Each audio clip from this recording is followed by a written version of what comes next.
प्रबंधन को क्या करना? देखिए, यहाँ पे सरकार और प्रबंधन में कौन होगा जो आगे बढ़कर हिम्मत दिखाएगा, ये क्या करेगा? ये एक्चुअली सारा का जो केस है उसमें ना प्रधानमंत्री कुछ कर सकता, ना उसके अंदर प्रबंधन कुछ कर सकता। क्यों? क्योंकि ये जितने कानून बनाए गए हैं वो कानून के मकड़ जाल के अंदर, कोर्टों के मकड़ जाल के अंदर वो समस्या फंसी हुई है। जिस तरह इसके लिए कोई वल्लभ भाई पटेल जैसा आदमी जिसने उस समस्या के बावजूद जो अंग्रेज क्रिएट कर गए थे, उन्होंने कहा था अब ये जो कानून बने हुए हैं वो सब पे लागू होते हैं, तो उन कानूनों के हिसाब से कौन सा कानून है जो अभी इसको रोक रहा है? रोक इसलिए रहा है कि जो सेबी के जो कानून है, कंपनीज एक्ट के जो कानून है, कोऑपरेटिव सोसाइटी के जो कानून है, उन कानून के हिसाब से चलना है। दूसरी बात क्या है, बेसिकली कानून ये है कि यदि कोई पैसा है, किसी का भी है, डिविडेंड है, यदि उसकी आइडेंटिटी स्टेब्लिश नहीं होती या पर्टिकुलर टाइम फ्रेम के अंदर कुछ 1 साल 2 साल 3 साल के अंदर वो नहीं दिया जाता, तो investors education and protection fund में चला जाएगा, सरकार के अंदर चला जाएगा। यदि आपने मान लो किसी कंपनी के शेयर लिए, आपने डिविडेंड आपका आया और आपने क्लेम नहीं किया, मतलब उसका भी एक दरवाजा खोल के रखी है सरकार। हाँ, वो एक्ट में, वो सरकार क्या, वो तो पूरा एक्ट बना था निवेशकों के लिए। तो अब यहाँ कंफ्यूजन क्या है? अगर सरकार की मंशा ठीक हो जाए, मान लीजिए कि नहीं हमें लोगों का पैसा देना है, हाँ, तो क्या वो अपना हाथ बढ़ा सकती है प्रबंधन की तरफ कि भाई सब चलो अब ये सब बंद करो, अब आप कर गए हैं और आप जो कोई भी देख रहे हो, उनके फैमिली के लोग हैं या और जो वरिष्ठ हैं, उनको बुला करके उनके साथ नेगोशिएशन करना शुरू करें, एक कमेटी बना करके देखें कि भाई कितने इन्वेस्टर्स हैं और क्या कर सकते हैं। वो कंसिलिएशन, सेटलमेंट सबको बुला के कर सकते हैं, और अगर फिर भी कोई अड़चन आती है तो ऑर्डिनेंस लाना पड़ सकता है। यदि इतने ज्यादा लोगों का वो है तो पर्टिकुलर केस में कि भाई इनको दिया जाए इस सब मकड़ जाल से निकाल के, अदरवाइज कानूनी लाया जा सकता है, कानूनी प्रक्रिया है यदि जब इतना करें, अदरवाइज तो आपको एक्ट फॉलो करने होंगे। यदि आप एक एक्ट को वायलेशन करके, ये एस्टैब्लिश फिर कैसे होगा? इसका मतलब जितने ब्रांच हैं देश भर में सहारा के, वहां से पूरा डेटा मंगाया जाए। अगर 10 करोड़ है तो 10 करोड़ को एक साथ, मतलब इसमें स्कैम होना अब संभावी है क्या? मुझे तो ऐसा ही लग रहा है, क्योंकि 10 करोड़ निवेशक एक साथ एक जगह कहां पर आइडेंटिफाई हो पाएगा, कैसे किया जाएगा?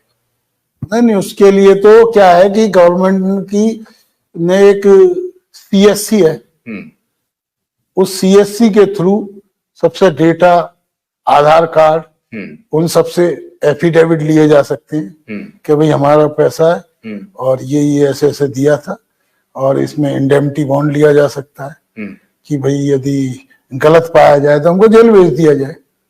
इन्वेस्टर सारे फ्रॉड आ जाएंगे अगर उस तरह से क्लेमेंट बन गए। हाँ, तो ये हो सकता है, ये हो सकता है। लेकिन इसकी संभावना कितनी होगी? 5%, 10%, इससे ज्यादा तो नहीं होगी, नहीं होगी, या 1% होगी? देखो, इस पे देखो, जिस जज के पास, जिनके पास जो इंफॉर्मेशन है, क्योंकि उन लोगों का तो कोई इंटरेस्ट नहीं है रोकने पे, जो न्यूट्रल लोग बैठे हुए हैं, उनके पास जो इंफॉर्मेशन है उसमें कोई मिसमैच नहीं ना हो।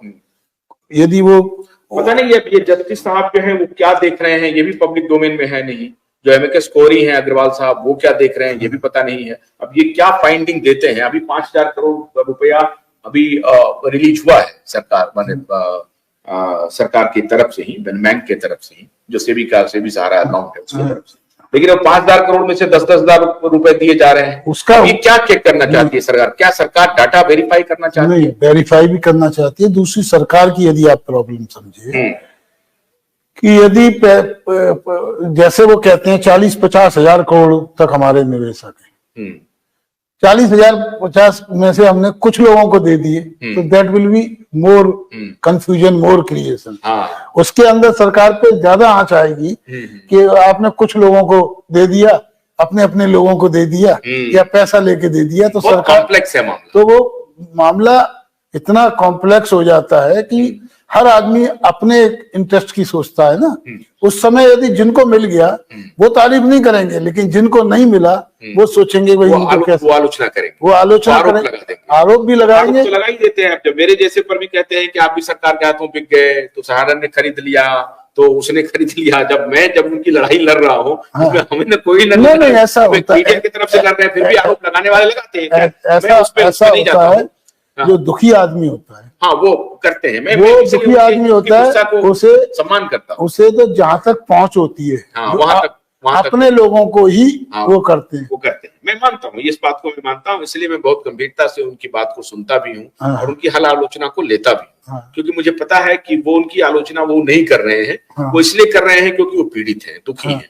और हमारी पूरी इंटेंशन जो है वो जिस दिन वो और बढ़िया से जानेंगे, वो तभी जानेंगे जब हम उनके लिए हेल्प कर पाएंगे, अन्यथा फिर भी वो आलोचना करेंगे। मैं इसके लिए भी तैयार हूं कि अगर उनको हम रिलीफ नहीं दिला सके तब वो आलोचना करेंगे ही करेंगे, इसके लिए मैं तैयार हूं, मेंटली मैं प्रिपेयर्ड हूं। तो मुझे लगता है कि इसी तरह का हिम्मत सरकार को भी करना चाहिए और प्रबंधन को भी करना चाहिए कि चलिए 1-2% फिर भी त्रुटियां रह सकती हैं, लेकिन अगर मोटे तौर पर अगर ऐसा किया गया, मान लीजिए इससे भी बात नहीं बनी, तो बहुत अच्छी बात आपने कही कि सरकार ऑर्डिनेंस भी ला सकती है कि भाई 82,000। अब ये हम आपको बताएं, ये राम मंदिर बना है, इसमें भी रिसीवर अपॉइंट हुआ, रिसीवर अपॉइंट हुआ, तो पुजारी जी ये कह रहे थे हमें बहुत तकलीफ हुई 14-15 साल से, क्योंकि मंदिर की पूजा का पैसा भी वो रिलीज नहीं करते थे। रिसीवर के जो पूजा के लिए जो थोड़ा बहुत सामान चाहिए 1,000, 2,000, 5,000 रुपए का, वो भी रिलीज नहीं करते थे। जो वो लगाया हुआ था कपड़ा, टेंट लगाया हुआ था वाटर प्रूफ, लेकिन उसमें बारिश, उसके बावजूद पानी आ जाता था तो वो कुछ नहीं करते, क्लॉथ नहीं बदल रहे, बार बार रिक्वेस्ट के बावजूद। तो गवर्नमेंट के पास, गवर्नमेंट किसी ना किसी रिसीवर के थ्रू काम करेगी।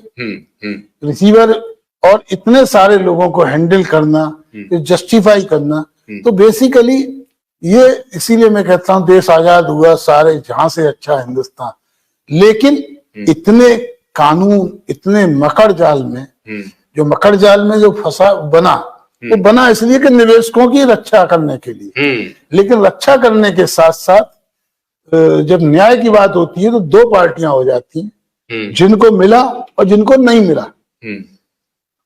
भोलानाथ का ब्रश कटर एक बैटरी चालित मशीन है जिसका चार्जिंग समय 3.5 घंटे है। यह 6 से 8 घंटे के प्रभावशाली संचालन समय का दावा करता है, जिससे यह एक बार चार्ज करने पर 16,000 वर्ग फुट गेहूं या चावल के खेतों को कुशलतापूर्वक काट सकता है, जबकि इसका पेट्रोल समकक्ष व्यक्ति उसी कार्य के लिए 1,000 रुपए मूल्य का पेट्रोल खर्च करता है।